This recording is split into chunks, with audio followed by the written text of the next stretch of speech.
Hello, everyone. Welcome to our Policy 101 session, How We Vote. My name is Brian Hinkle, and I am part of NCSL's Elections and Redistricting team. And we are glad you chose to join us this Friday. I think we have some great information to share with you. I want to begin with a question. And the question is, how important is the issue of voting policy in your state on a scale of 0 to 5? If you could please put your answers in the chats so we can see them. And we will look at those results as they're rolling in, and our colleagues will let us know. No matter your level of familiarity with voting policy, I think you will learn something with us today. A few quick housekeeping notes just to ensure a smooth experience. To the right of the video player, you will see tabs that say chat and Q&A. If you want to ask our speakers a question, please use the Q&A tab. You can also upvote others' questions. And if you run into any issues, simply press the help button at the bottom right of the page. And that should take care of that. And I see a couple people are saying 5 in the chat, so that's great. With that, let me introduce our excellent speakers. We will begin by hearing from my colleague, Mandy Zock. She will take us through an overview of voting legislation and policies implemented in 2020, as well as new legislation we are seeing introduced so far in the new year. Next, we'll get a quick update on potential federal voting legislation from Susan Frederick, NCSL's Senior Federal Affairs Counsel. Our DC office and Susan advocate for the states on Capitol Hill. Then we will hear from Charles Stewart, Director of MIT's Election Data and Science Lab, and one of the nation's leading experts on voting policy. He will lead us on a journey through the history and the data of voting policies and possibly provide a glimpse into the future of these issues. We also have our wonderful group director, Wendy Underhill, with us to answer any questions and join our discussion at the end. We will leave time for Q&A at the end of the hour, and please put your questions in the chat as we go as well, and we'll be able to see those and address them as they come. With that, Mandy, the floor is yours. Thanks, Brian. So I'd like to ask everyone who's on this call with us to think back to early 2020. I know it was just a year ago, but it might feel like more. So imagine yourself, it's early 2020. What did you anticipate the hot topics on elections in legislatures across the country to be? Go ahead and put that in the chat. I'm just kind of curious to take all of your temperatures on this. I know that here at NCSL, we might have said voter registration because it was the most popular elections topic of 2019, and it looked poised to remain so heading into 2020. But 2020 was a year when we all learned that we don't have a crystal ball. A year ago, we couldn't know that every aspect of 2020 was about to be shaped by a global pandemic. And because legislation is often reactive rather than proactive, it's useful for us to look back at what happened in 2020 to help us get a clearer sense of what is to come in 2021. So here is an overview of election enactments from 2020. Lawmakers in 43 states and Washington, D.C., Guam, and Puerto Rico passed a total of 223 bills relating to elections. And that's fewer than 2/3 as many enactments as 2019 and 2018. In fact, 2020 had the fewest total election enactments since 2010. So what happened? Why the decrease in legislation? We all know the answer, right? It's the pandemic again. It disrupted our lives, our schools, our healthcare systems, and yes, our state legislatures. Many legislative sessions were disrupted, they were abbreviated or forced to refocus from business as usual to COVID-19 relief, various actions related to the pandemic. But the pandemic didn't just disrupt legislatures. It also shaped what legislation they passed. And as people and communities experienced lockdowns, stay-at-home orders, and social distancing guidelines, absentee and mail voting became a more popular voting option than ever before. In fact, absentee and mail voting was the most popular topic for legislation in 2020 by a long shot. So you can see it on the top of this chart here, and all of the other significant trends are underneath it. I don't have time to talk about all of these trends today, so I'm just going to focus on a few of the top ones in addition to absentee and mail voting. But if you have questions about any of these, just reach out. We're here to help. You can ask them in the chat. You can send us emails after the fact. We are here for you. So I want to start with absentee and mail voting because, as I said, it was far and away the most popular election topic of the year. And on this map, you can see the orange states are those that made a change. So together, 24 states, DC and Guam, passed a whopping 52 bills on the subject. And that's almost a quarter of all the entire election enactments for the year. Many of these changes were actually temporary changes prompted by the pandemic and aimed at helping voters cast ballots during new challenging circumstances. And that means that states actually have a chance to revisit these laws, and I'll get to that shortly. But first, let's take a closer look at 2020 and the major temporary changes that legislatures passed. Stepping back, sorry, to the executive branch, I also want to note that 16 states saw their elections delayed, sometimes twice, by the executive branch. And then other changes include establishing universal mail voting for just 2020. So between executive action and legislative action, which of course is the preferred method of change, 4 states in DC went all mail for 2020. California, DC, and Nevada did so through legislation, Vermont and New Jersey through executive action. 13 states expanded eligibility requirements for absentee voting. 9 of those did so through the legislature and 4 through executive action. And the map in front of you are just the legislatures that made these temporary changes, either going all mail for 2020 or expanding eligibility.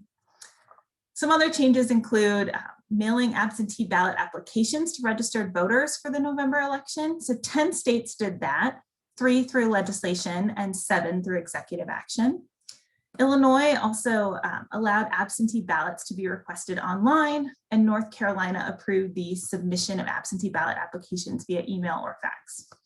Of course, not all changes to absentee and mail voting were temporary. One significant permanent change that was well on its way before COVID-19 hit was Virginia's enactment of no excuse absentee voting. So Old Dominion joined 33 other states in DC, you see them on the map, in allowing anyone to vote by mail for any reason. And you'll note that 5 of these states in green are those with universal mail voting. So those are the states where requesting a ballot is not necessary, it just gets mailed to you automatically.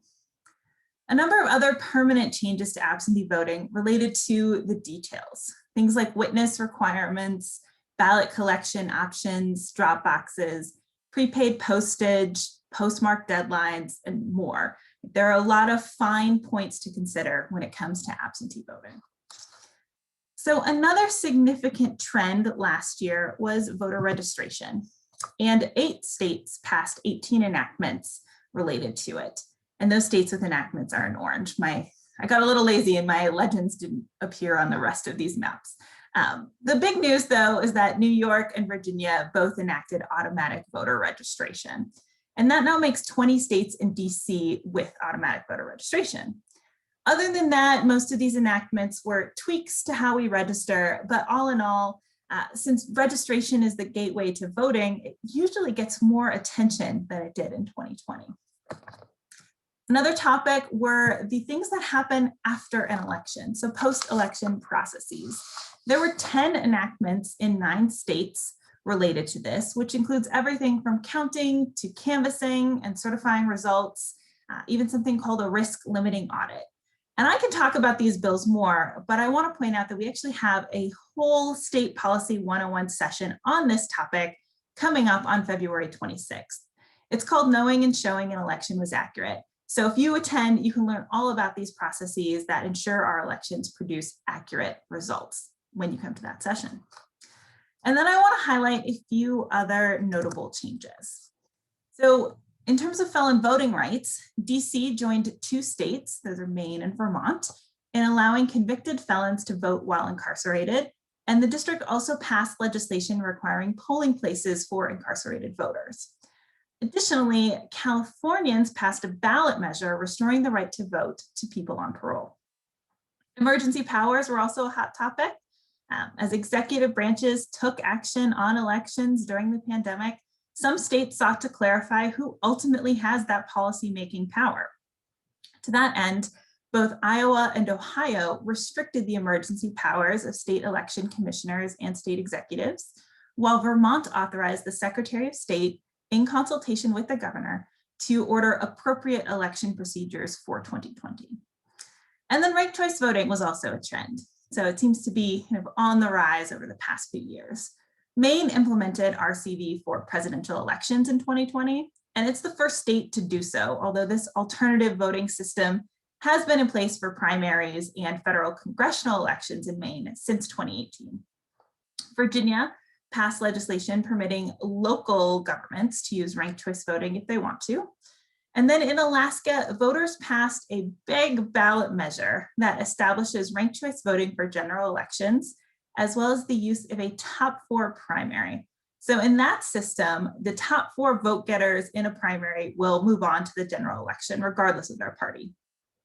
Some states use a top 2 system, but this top 4 system is really a first in the nation. A few other highlights didn't really make it onto this slide, but I want to note them anyway. California will require its Secretary of State to establish a Native American Voting Accessibility Advisory Committee. Utah repealed straight ticket voting, and fewer states are allowing that. And then Illinois and Virginia both made Election Day a state holiday. So after last year, it is no surprise that this year we're seeing a lot of legislation focused on absentee and mail voting. And that legislation is moving in 3 directions: increasing absentee and mail voting, limiting absentee and mail voting, and then fine-tuning it. So in terms of increasing absentee and mail voting, so far at least 22 states have introduced over 80 bills aimed at increasing absentee voting. And this includes changes such as adding no excuse absentee voting policies, creating permanent absentee voting lists, and enacting universal vote by mail. Going the other direction, at least 11 states have introduced over 20 bills to limit absentee and mail voting.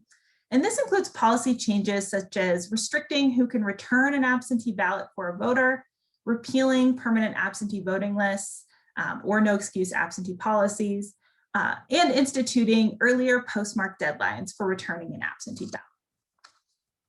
Fine-tuning is also where we're seeing a lot of action. Since I mentioned there are so many different details that relate to this process, at least 28 states have introduced over 100 bills that seek to fine-tune their absentee voting policies and processes. This includes changes to signature verification, signature cure processes, which are options for voters to correct a signature after they've cast a ballot, changes to ballot processing and counting, including when that counting can even start, creating online absentee ballot application portals, and establishing ballot tracking systems, and altering ballot drop box laws. So some of these bills may also be harnessing technology to help ensure the accuracy of the election. So other than absentee and mail voting, what else is on our radar? A few things kind of jump to the top of the list. So the Electoral College has gotten a lot of attention. There are at least 55 bills relating to it in 23 states. Voter identification requirements, at least 45 bills in 19 states. And I should say that this is on par with the last several years. Much of this actually is fine-tuning as well, adding different forms of identification to the list of acceptable forms and things like that. And then voter registration. There are nearly 200 bills in 32 states on this topic. So even though headlines have been focusing on absentee and mail voting, modernizing voter registration has been and continues to be an active and significant area of legislation across the country. So that's all I have for you today. I know it was a quick run through of a lot of different policies and laws. However, if you have any further questions for me, you can go ahead and put those in the chat. If you have questions that come up later, you can email me directly, or you can contact the whole elections team, and our email addresses are both on the screen in front of you. Thank you. Thanks, Mandy. It's great to hear all that info about the bills that are being introduced. I had a quick question for you. How many of these bills do you expect will pass through this year? So that's a great question, Brian. It depends on so many things, but a general rule of thumb is that about 1/10 of the proposed legislation will pass. And again, many of these bills will die in committee. Many will be brought by maybe a minority party and not be to the majority party's liking, things like that. So about 1/10, although the numbers that I've presented are going up. We know that there are even more bills on absentee and mail voting than I've already said, just because they keep getting introduced. Thanks. Yeah, we're definitely seeing a lot more bills flow in. And you can check out our election legislation database for more information on those bills. And it looks like we had a couple questions in the chat as well. Jen asked about states that have permanent no excuse absentee voting versus the states that adopted it temporarily in 2020. And before the pandemic and as of now, 34 states plus DC have permanent no excuse or full vote by mail where they send ballots to all voters. And we can expect to see some more action on that this year. And Kenneth also had a question about data relating to judicial and executive actions. Kenneth, we have that data behind the scenes, so if you would like to contact us, we'll be happy to provide that to you after the presentation. But thanks so much for your question.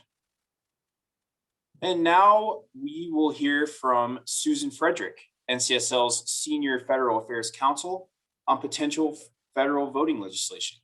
Susan? Thanks so much, Brian. Just wanted to touch on a couple of things that we're going to see in Congress this year. First, I want to kind of answer a question: why should you care about federal actions? Well, because a lot of these actions that Congress proposes have the impact of preempting what you are doing in your own states, and will sometimes force you to undo some of the things that you've decided are good state policy for your state. There's also the question of whether or not federal legislation will have unfunded federal mandates that or cost shifts to the states to implement and comply with federal law. So let's look at the big gorilla in the room here, which is HR 1. And that is a very, very large, almost 800-page piece of legislation that deals with civil rights issues, redistricting, census issues, elections administration, among other things, and even DC statehood. I'm just going to talk about the 4 main buckets of activities in this particular piece of legislation that have to do with elections. So the first piece of this is improving access. And what that means is all states would have to offer online voter registration, correction, cancellation, and designation of party affiliation. All states would have to use automated or automatic voter registration that is updated to reflect 21st century technology. And there is a authorized appropriation amount of $500 million, but remember that authorized dollars does not mean appropriated dollars. And what we tend to see with elections legislation at the federal level is that while there are good intentions to provide states with the funds to actually implement the requirements, many times that money does not actually get appropriated. So states are kind of left holding a fiscal bag. In addition to that, there are voter protection provisions. Neither the state nor the federal government can prosecute or bring a civil action against a person for their immigration status. As you all probably are aware, immigration is a top line priority for the Biden administration, and Congress has attempted for many, many years to try to pass immigration reform comprehensively. However, it looks as though little pieces of immigration issues will pop up in all kinds of federal legislation in this particular Congress.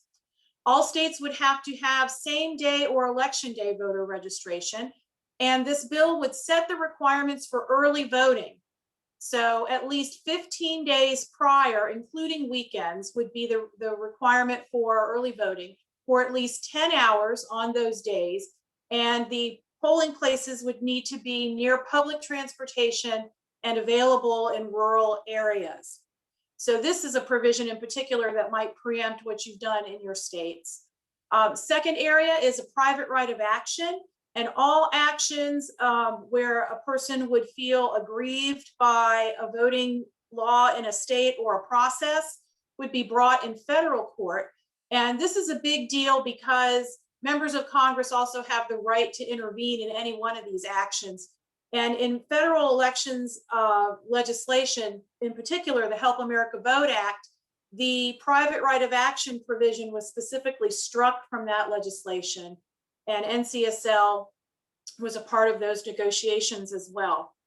The third bucket is voter integrity, and the bill would overturn the Shelby County versus Holder Supreme Court case, in which the Supreme Court struck down the pre-clearance requirements, which is Section 4 of the Voting Rights Act. It would prevent states from imposing restrictions on vote by mail and curbside voting.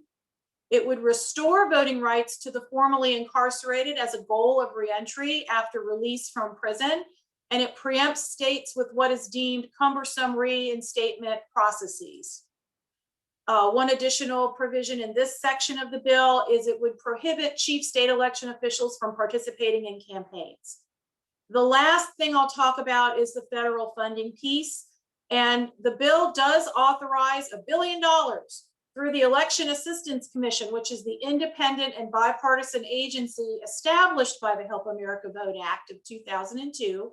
And it serves as a national clearinghouse on election administration issues. So if this money is appropriated, it would flow through the Election Administration Commission, or EAC. And this funding would be distributed to states on a formula basis and can be used for cybersecurity, infrastructure revisions, and training. And with that, I will flip it back over to Brian to go to the next segment of our program. Thanks so much, Susan. Let's see if we have any questions. I'm not seeing any, but I have a question, Susan.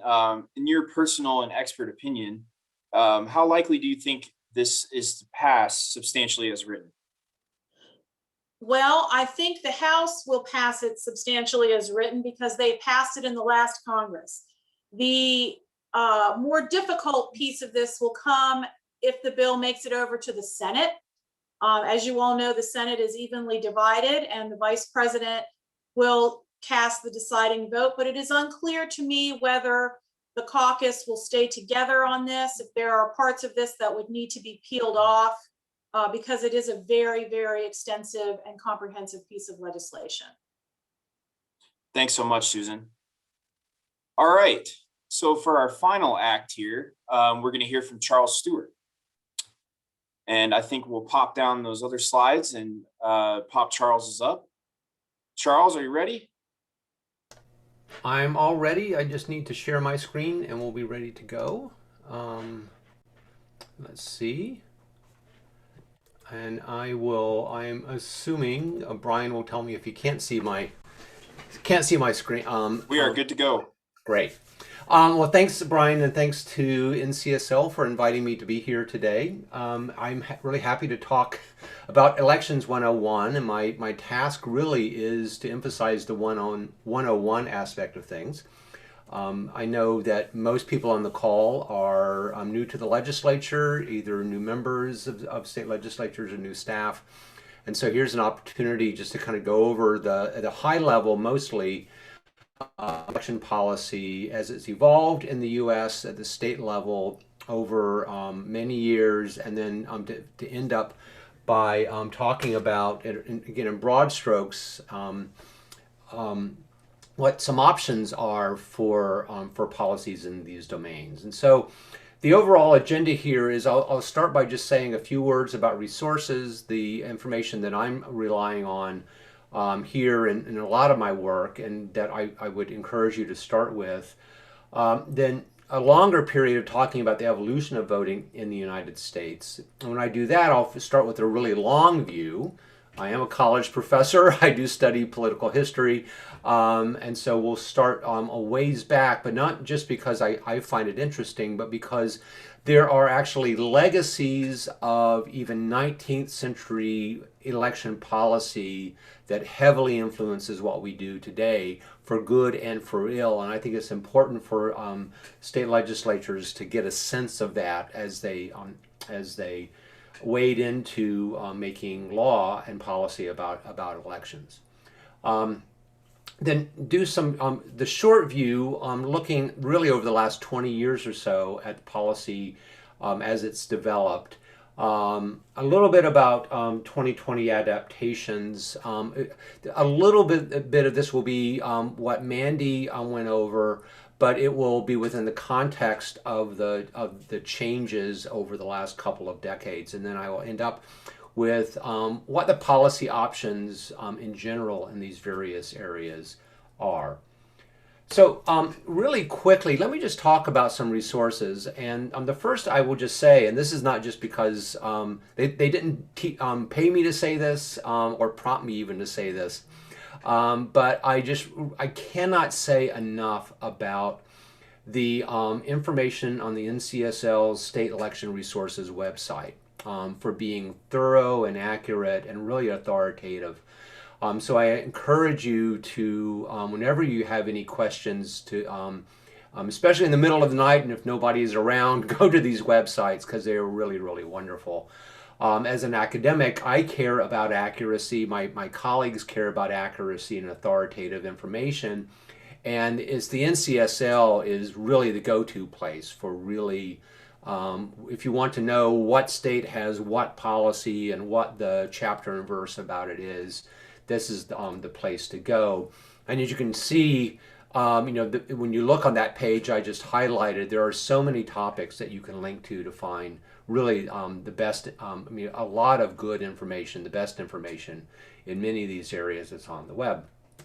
The other place, which is a little bit of shameless shilling, but another set of resources I'll be drawing from are from my lab, the MIT Election Data and Science Lab, and rather than giving you an URL, I would just say if you type into your favorite web search engine, MIT Election Lab Explainers, you will see a number of web pages there which take a bit more of an academic perspective on some of these questions, oftentimes actually relying on NCSL data to give a longer view, to do links to kind of the top academic research in these areas and to highlight at least kind of the empirical social scientific aspects of these areas as well. So I would encourage you to go there when you have a chance. So let's talk, move on to talking about the evolution of voting over the last couple of centuries. And I promised you I was going to take a big wind up here and going back to even 1800 and just remind us that back in 1800 we didn't have secret ballots. We had something that was called viva voce or live voice voting. Here's George Caleb Bingham's The County Election, which indicates, which shows what voting looked like in all of America up until around the 1830s. Where you cast your ballot in person, there was no registration, there really was no separate election office, etc. But things began to develop, and viva voce voting was phased out in the 1830s. But all that meant was that you no longer went up to a window to tell a clerk who you were voting for. There were paper ballots, but anyone could produce a paper ballot. You could write by hand who you wanted to vote for and put that in a ballot box. But really what happened was that the parties and the candidates themselves started printing up ballots and handing them to people as they were going into the door. Those ballots oftentimes had unique colors to them. And as you can see from these two examples here, while you could strike out names that the parties suggested and write in your own, it was really hard. There's no space in there for you to write in your own names. Although I noticed that Hiram Parker on the Democratic ticket there on the left has been pasted in. So there were ways of dealing with this. But the important thing was that there were paper ballots starting in the 1830s, but nothing like we see today. Things began to change in the 1880s with the beginning of what's known as the Australian or the Massachusetts ballot. These reforms, it's really a package of reforms, set the stage for voting policy till today. Many states, in fact, still have some laws left over from those legislative actions in the 1880s. And even if they've been amended since then, oftentimes the general infrastructure has remained unchanged. And even if the infrastructure has remained, has moved over time, a lot of our assumptions about how elections are run were set in that period. So basically from, let us say, the mid-1880s up until 1900 was an enormous period of election reform in the states. Here we got the secret ballot everywhere. But more importantly, the government began printing ballots in the way that the government prints ballots today. But once the government is going to begin printing ballots, there are other functional needs in election administration that come along. For instance, who are you going to put on the ballot? And how is that determined? So it gave rise to ballot access laws, the regulation of political parties, and those sorts of things. Formal nomination procedure. By the way, before the Australian ballots, parties often nominated people the weekend before the election. So now the world was very, very different. Better reporting of election results and of registration statistics, and a tendency toward required voter registration, which was not common. In fact, was virtually unheard of until the 1880s. And indeed, it wasn't until about the 1930s that Nebraska became the first state to have a permanent statewide voter registration list. Up until then, states did start voter registration of various sorts, usually requiring registration in big cities, but not in the rural areas. But voter registration at the state level that was permanent began in the 1930s. So that's kind of on the general voting timeline. Now, an important issue recently has been mail balloting, and that evolution has also been a long evolution. Many of y'all probably know from a lot of what was talked about over the last year that the first absentee voting in the United States occurred around the Civil War, or actually in the Civil War. Both the North and the South had provisions for that. And then famously in the 1940s, during the fighting of World War II, there were so-called soldier voting laws that were passed by Congress, enormously controversial because it also implicated the ability of African Americans in the South to vote. And civilian absentee ballot laws began in the 1880s, in fact, entirely focused on people who were ill, unable to get to the polls because of illness or because they were traveling. And then in the 1970s, we got the beginning of the age of what I'll call advance voting. And that's really where we are now. And so this is where I'm going to focus in this evolution on the short view. And talk about advance voting, which sometimes is called convenience voting. And talk about absentee voting, which comes under the rubrics of no excuse absentee voting, permanent absentee voting, voting by mail. But there's also early in-person voting and the issue of vote centers. Now, many people in this policy area note that absentee balloting has become a bit of a misnomer because most mail balloting now occurs among people who are not absent in any meaningful way. And so you will oftentimes hear people talk about increasingly just about mail voting, no excuse mail voting. And have now begun to talk about vote by mail states like Oregon and Washington, etc., as being vote at home states as well. So a few words about the policy flavors here and details to pay attention to. First of all, just variants of early in-person voting. States handle early in-person voting in two different ways legislatively. One that I call explicit and the other that I call implicit. Explicit is, an example is Florida, where they have something in their statutes reflected here in their website, where they have vote by mail, which they describe as what you would expect, where voters can request a ballot to be sent to them, they receive it, and they can return it by mail. That's contrasted with early voting, which is voting not by mail, but in a physical location. In a physical location, not on election day. Okay, so that's what Florida does. Very, very explicit. Implicit, an example is Wisconsin, and Wisconsin is not alone. If you go to their website, this reflects state laws, where there's a description of absentee voting, which we would, expect, not remarkable. You can mail in a request and get a ballot sent to you. But then there's a topic here: in-person absentee voting at your municipal clerk's office. Parens, early voting. And Wisconsin has folded in its early voting into its absentee ballot laws. Virginia, until very recently, Mandy was talking about that, had done that as well. Many states, North Carolina, go down the list, have basically incorporated, have started what we would think about as being early in-person voting, not by really a separate set of statutes, but by adapting absentee voting. However, as far as I'm concerned, if you can go into if it quacks like a duck, waddles like a duck, it is a duck.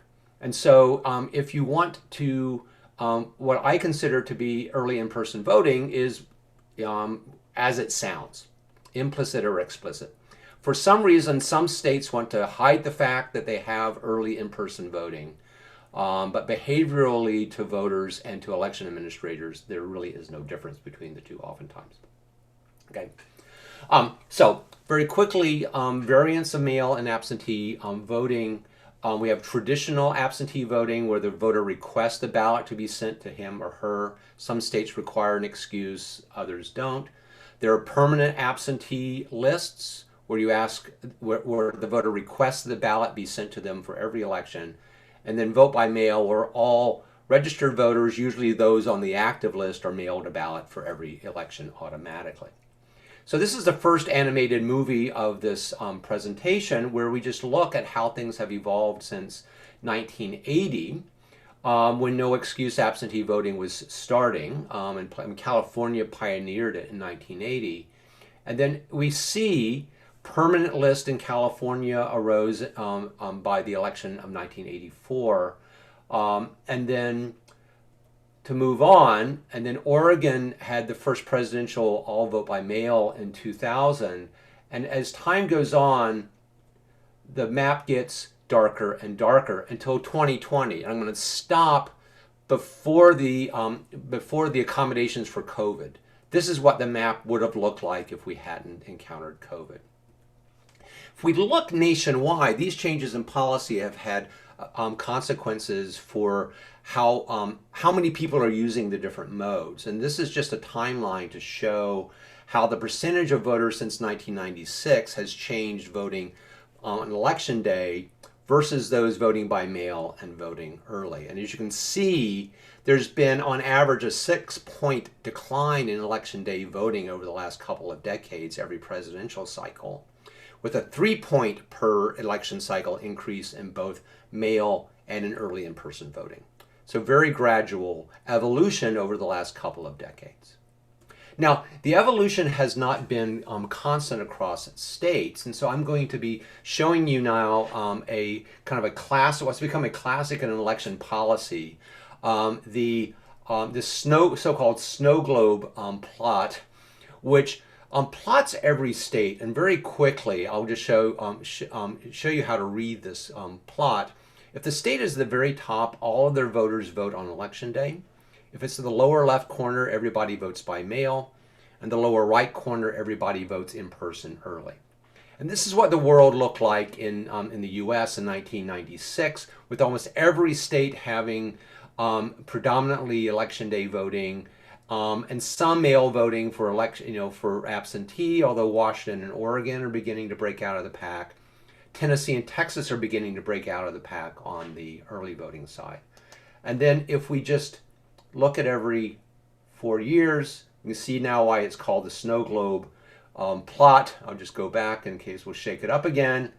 Basically, the states have fallen down to the bottom. And I'll stop in 2016.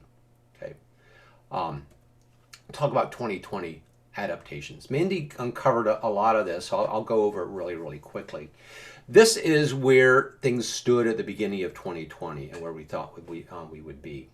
But a number of states, for instance, changed their, either administratively or legislatively, changed their rules so that having COVID, testing positive, something like that, would serve as an excuse within those states. You can see these are all white colored states, states that require an excuse, but you could use COVID as an excuse in some of these states. Other states temporarily allowed no excuse absentee ballots. Again, these are the white states. Many states mailed applications to people, and that's these states. New Mexico gave a county option. And then some states, for just the one election, decided to mail to all voters. Montana, again, gave a county option. So this is where we thought we would be in 2020, and this is where we ended up being with all of the changes. A much darker, bluer, if you will, map, especially west of the 100th meridian. And so that if you look at this timeline of the use of the different modes and the gradual evolution nationwide, then we get a very non-gradual change. And in fact, the pace of change was a factor of 7 faster between 16 and 20 than any other time over the last 20 to 30 years. Really, really rapid change.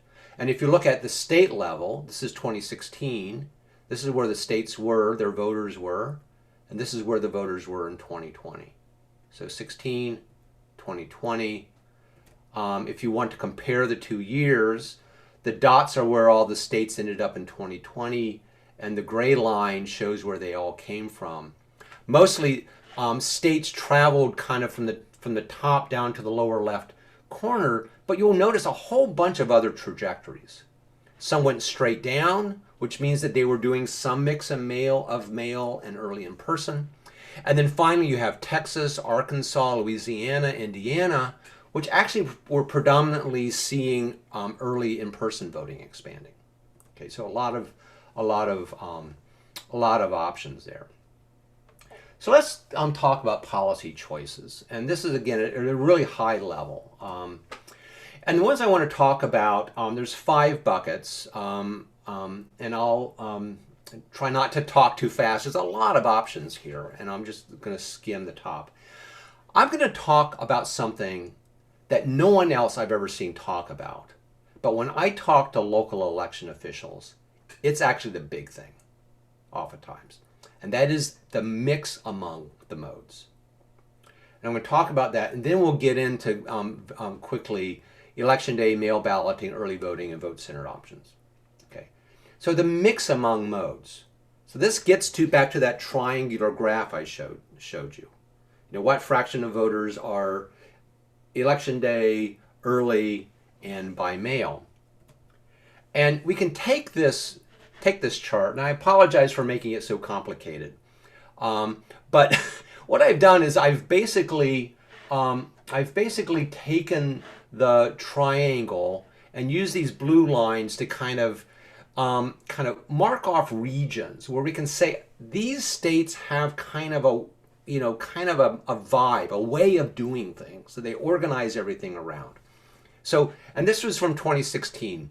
States at this top diamond up here were basically only election day voting with some accommodations for early voting, for advanced voting, either by mail or in person. Okay, but mostly election day. Then down this leg of the triangle on the left, there were basically kind of 2 voting modes in that state. Election day and mail. And the mix was up here, it's election day with some mail. Down here, it's mail with some election day. Nonetheless, it's 2 modes. Had 3 states with mail only, with some accommodations. And by the way, every state has an accommodation somewhere. But down here, Colorado, Washington, Oregon, mail only. Down the right-hand side, we see the 2 modes being election day plus early, with some mix between those 2. Okay. 2016. 2020 after COVID. Oh, I should say, before I get here, because I just wrecked the punchline. This triangle in the middle are states that do all three. And really, Florida, Iowa maybe, but Florida is really the only state that had all three election modes at really high levels. And it's really hard to do that. Because because it's not like, the resources in elections are fungible, as the economists say. As you give up one mode and you move to the other, it's very hard to get rid of the resources in that first mode. And not only that, but management complexity begins to grow as well as you're managing two different modes. Well, what if now you throw in a third mode? The management complexities are harder still. And Florida was really the only state, and maybe Iowa, that decided it wanted to have the complexity of three different elections. Think about what 2020 did to states and localities in terms of management. Most states are now in the Bermuda Triangle of election administration, of having to do it all, having never done it all before. And so it seems to me the big issue that's facing states is, what is 2024 going to be like as election administrators are going to need, and the election administration in the state is going to figure out how to get out of this Bermuda Triangle and figure out where they're going to be. Okay. Now, in figuring out, there's all sorts of trade-offs, and I could talk for an hour about this, and I'm not going to. I'm going to talk for about a minute. But note that there is security and convenience and administrative control and cost trade-offs in all of these things. And the main point here, in the interest of time, is just to note that election day and early in-person, these in-person options, election day is seen as being secure and easily to control. It's convenient with respect to locations because it's usually in the neighborhood, but it's inconvenient with respect to time, and it's very costly.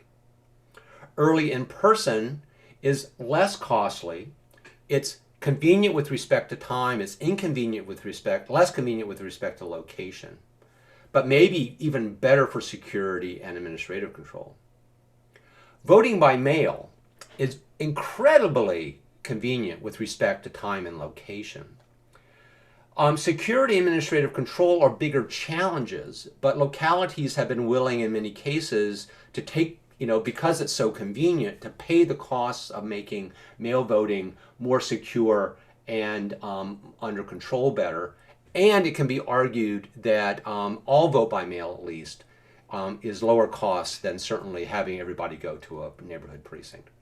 Okay, so there are all these policy choices. And I would just note back to here that probably every state has lit somewhere in, has balanced this differently, and in equilibrium has been able to run convenient, secure elections that most people would trust. So the academic, my conclusion is there's a lot of ways of squaring this circle and deciding among the trade-offs. So very quickly, let me just kind of end up by just highlighting the policy choices that faces. With election day, election day voting has been happening for so long that there's not too many parameters left. Stop that! But in any case, the number and the location of polling places and the opening hours is probably what you want to fiddle with there. Mail ballots, there are tons of choices here. And I'm not going to dive into these, but just note that there's this question of where in this continuum for requiring an excuse to mailing everybody a ballot you want to be, issues of verification. When and how do you verify that this voter is who they claim to be? How to make the request, by paper or online? What the deadlines are, which I think is, we learned this last election is absolutely true, is one of the kind of sleeper issues here that's enormously important for both security and for accuracy and for integrity of the election. both requesting the ballot and when it needs to be received back in, tracking ballots online, the so-called cure period, Dropbox regulation, the interface of mail balloting laws with the ID laws, special challenges there, and then issues of so-called ballot harvesting. With early voting, we have the issues of the period of availability. How many days is it open? Where and how many early vote centers? What sorts of locations are allowed? Only public buildings plus stores? Where? How many? And then this interface that I started off with between the mail and the absentee laws. There is, in the mix of all of this, beginning to be some innovations that begin to blur the lines between election day voting and early voting.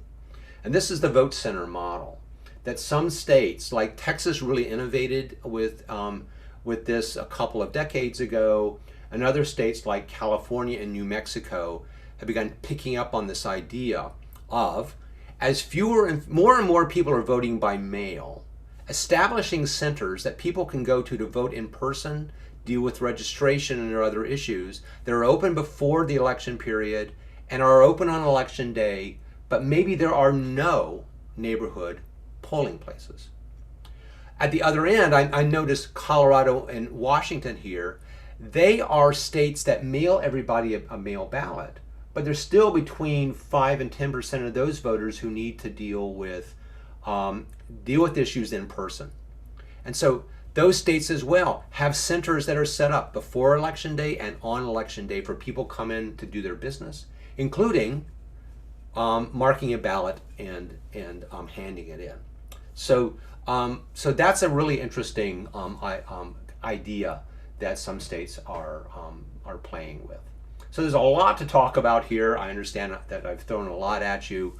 I'm more than happy to take questions to talk about this. Here's my contact information. I'm delighted to talk to legislative staff about these issues. So get to me through NCSL, or I'm happy to talk directly. So thank you. Thank you for your time. Thanks so much, Charles. That was just great. It's always fun to see the snow globe, and I was excited to see the new updated version, which I have not seen yet. Definitely a lot of changes that came through in 2020 on a large scale. So we have a couple questions from the chat.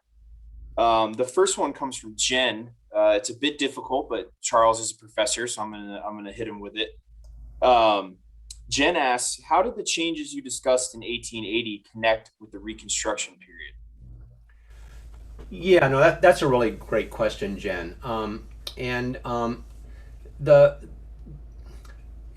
way that it actually really, the ones that I talked about really affected on Reconstruction came up once voter registration came along.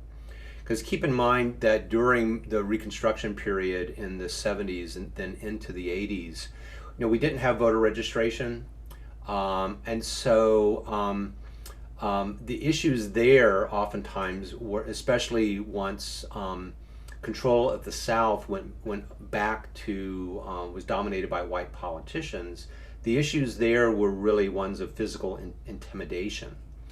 And as you probably know from American history, there were the so-called Ku Klux Klan laws, the so-called Force Act, the Lodge Force Act, attempts at the federal level mostly to deal with violent intimidation. There's an interesting interaction between the rise of Jim Crow and voter registration. That's like a little, I won't say fun fact to know and tell, but it informs a misunderstanding, at least about some record keeping. Some people will note from time to time that there are a number of states all in the South. Well, I'll put it this way. Most states on the voter registration rolls do not record the race of the voter. About a half a dozen, actually closer to 8, do. They are all southern states. And some people many people, I'd say most people, make the mistake of assuming that race is on the voter rolls in those states because of requirements of the Voting Rights Act. And that's exactly wrong. The causality works the other way. Race was put on the registration rolls in those states during the Australian ballot ticket, in order so that state officials could keep tabs on how many African Americans were being registered throughout the state, and and it just so happens there's a legacy of that continues to this day in the South. So in any case, there's a lot of really interesting things about the voter registration laws. The ones I talked about around Jim Crow and the other things like that, happily were not generalized in state legislation, so are kind of a separate but parallel important issue to the evolution of voting modes. Great. Always nice to have the historical perspective. And we have some other questions rolling in for you, Charles. Veronica asks, is there an advantage of one voting mode over another, and which mode contributes most to turnout in your opinion? Is there an advantage to one over the other? Well, as you know, my comments around the this trade-offs slide that I threw up and kind of talked about too quickly. Honestly, I think we all have our opinions about how we feel about these various trade-offs, but I think and I'm not trying to kind of sidestep the issue. It strikes me that, as the economists say there's no accounting for taste, and people have value different things. Some people value security. Some people value access. Some people are willing to pay, and sometimes quite literally in terms of dollars, to say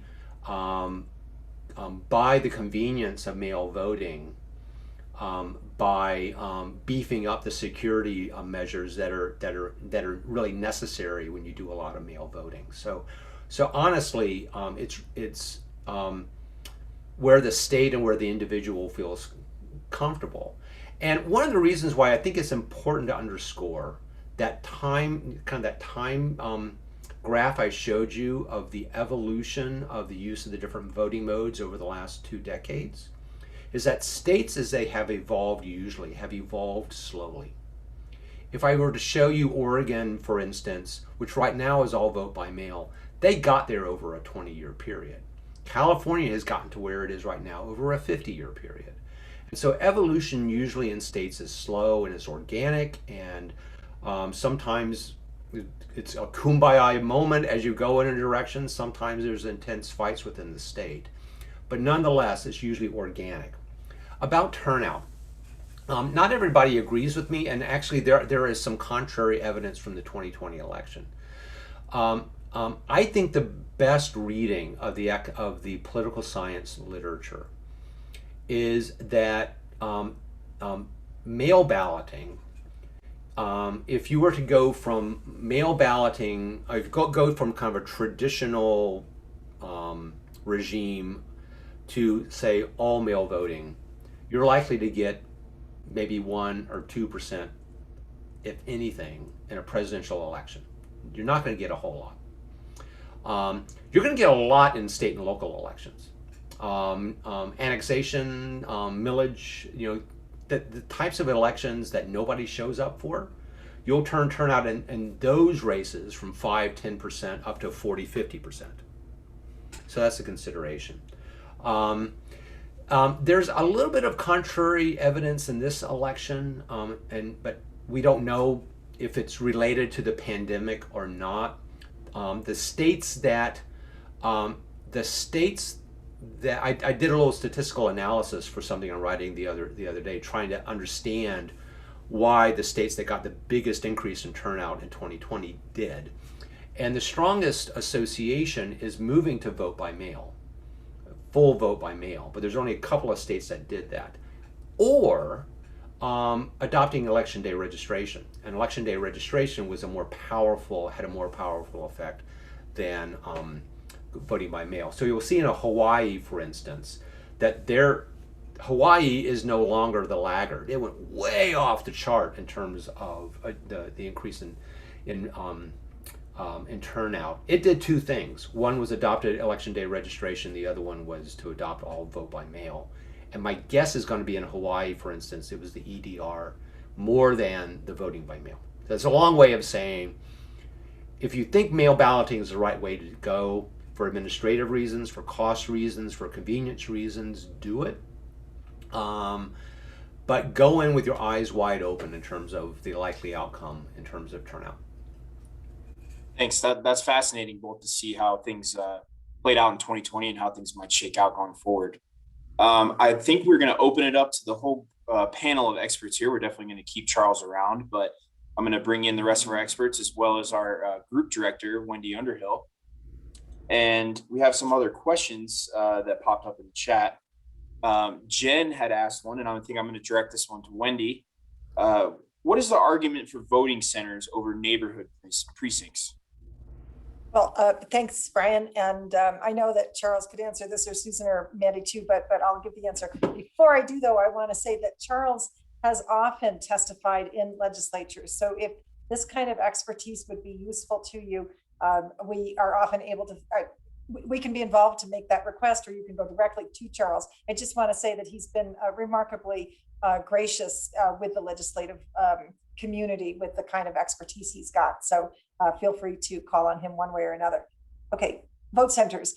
One reason some states are going in that direction is that rather than paying for the poll workers and the rent and separate facilities and equipment in many, many precincts, if you have a vote center, you can reduce the number of locations that you have to stand up. So there can be savings on the equipment as well as the poll workers, and those two things in particular. There are people who say that you've got to be really careful about it. You don't want to put those vote centers in a place that makes it harder for people to get to it. So if you're in rural areas, driving long distances may or may not be part of that calculation. And if you're in urban areas, they have to be on a bus line for sure, if not spread out. So there is a little bit of a trade-off between the precincts and the vote centers. And then one more thing I'll say, vote centers often allow a voter from anywhere in that jurisdiction to vote there. So they're able to either print out or have on hand ballots from everywhere. So that means a voter can choose to vote by home, or by the office, or by their children's school, or by the shopping area. So it gives some convenience to voters. So that's what I've got, Brian, on vote centers. Great, Wendy.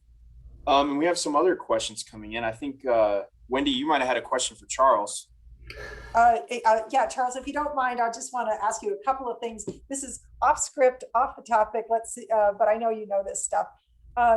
We have not mentioned funding, and something tells me that funding for elections might be an area that legislators might want to know about. How are elections funded, and what are your thoughts on that? How are elections funded? I don't think we have a whole afternoon for this. They are funded in many, many, many ways, usually arising in the first degree according to how the state organizes the election and the authority around the election. But generally, it's a local government responsibility. To give you a sense about order of magnitude, the Census Bureau's Census of Governments doesn't actually pull out election administration, but the research that I've done, that I've seen, suggests that we spend about as much on election administration as parking authorities do around the country. That is, as much as we spend, municipalities, counties spend on running parking lots, which is the smallest thing that the Census Bureau takes notice of. So it's a small amount. The funding model is actually kind of really messed up, quite frankly, in most states. It's a legacy of how much money has been provided in the past. There are capital requirements in elections that some states and localities have tried to amortize over time to create kind of a funding stream, but then those monies end up being ripe for the invasion during downtimes, etc. So this is a really tough effort. And if there's anything that I could encourage the state legislators to do, and actually with respect to HR 1 that I hope that we can talk about in Congress, is to begin to get some models of an understanding of the sharing of the cost between federal, state, and local responsibility, an understanding that there's the ongoing operations of elections, and then there are capital needs that we need to be dealing with all the time, not every 20 years as we buy new machines, and then let them all fail 20 years later at the same time. And then if you wouldn't mind, this is a separate question altogether. 1 or 2 words about voter confidence. And I'm thinking that the reason this came to me is that when you were showing the resources from MIT, you had an explainer on voter confidence. So can you explain it a little bit? I'll say a little bit. The first thing I would say, I said this at a webinar a couple of days ago at Brown University. I'm known actually as a voter confidence skeptic in the following sense. I do a lot of research and myself follow the others about things that instill confidence in voters in the voting election process. And there are 2 things that drive voter confidence. One, who wins and who loses. And secondly, what your personal experience was when you went to vote.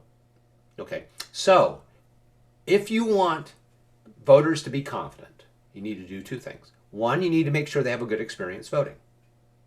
Second one is you need to make sure that their candidates win all the time. Take care of those 2 things and people will be confident. Final thing I will say, we're living in a time, and this shows how ironic ironic this is. My surveys show, surprise, surprise, that Americans actually are more confident in the quality of this election, 2020, than any time since we've started taking the polls. Now, you might think, what? How is that possible given the controversy? And the reason is, Republicans in 2016 were already grumpy, and Democrats are now ecstatic about the state of election administration in America to degrees they never were before. So you average those 2 things together and Americans overall look really confident in elections. But I don't think we would say, those of us who are really in the trenches would say everything is hunky-dory. And so my bottom line, this is sort of similar to my answer I gave with respect to voter turnout. On the voter satisfaction side, confidence side, expect anything you do to change elections to cause people to be less confident just because you're changing things. Thing number 1. Thing number 2, I advise trying to understand what a well-run, accurate, secure, convenient voting system is like and try to achieve that rather than to chase voter confidence, because election administration actually doesn't drive voter confidence. Thanks so much, Charles. That was just a great discussion, I think, and I hope that everyone found it educational. And thanks so much to our experts. In a moment, we're going to open up some breakout rooms, but I want to do a quick plug for some upcoming one-on-one sessions. First, Getting Ahead of Cyber Criminals with Susan and Wendy on February 19th, 3:30 p.m. Eastern Time. And then also, as Mandy mentioned, Knowing and Showing an Election is Accurate, which will be led by Mandy and Wendy and Jennifer Morell, an elections expert, on February 26th at 2 p.m. Make sure to join those for more great info. Also, please join our elections team for our bi-weekly office hours, the next of which is on February 23rd at 3 p.m. Eastern Time. At NCSL, our best resource is our staff, and we are always available to help on any issue. So feel free to reach out to follow up after this or for any issues you may need assistance with.